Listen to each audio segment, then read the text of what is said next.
సంవత్సరాల క్రితం ప్రజల చేత తిరస్కారానికి గురై ఒక రకంగా మాట్లాడుకుంటే ప్రజాగ్రహంతో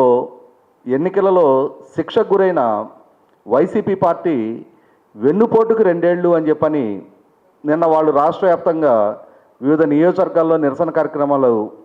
చేపట్టింది కూడా చూస్తూ ఉన్నాం. వైసీపీ వైఖరి చూసిన తర్వాత అంతిమ న్యాయ నిర్ణేతలైన ప్రజలకు కూడా ఒక అనుమానం వస్తూ ఉంది. 2024 ఎన్నికలలో 5 సంవత్సరాల వైసీపీ పాలనతోటి జగన్మోహన్ రెడ్డి వైఖరితోటి వెన్నుపోటుకు గురయ్యాము అని చెప్పని భావించిన ప్రజలం మనం వైసీపీని 151 స్థానాల నుంచి 11 స్థానాలకు పరిమితం చేస్తే ఇవాళ అదే వైసీపీ పార్టీ ఎందుకు తమకు ఇటువంటి శిక్ష ప్రజల నుంచి ఎదురైందా అని చెప్పని గుర్తించకుండా దాన్ని సమీక్షించుకోకుండా నేడు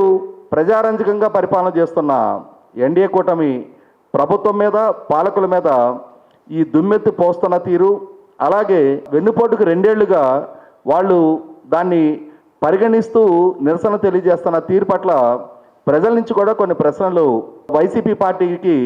సంధించబడతా ఉన్నాయి.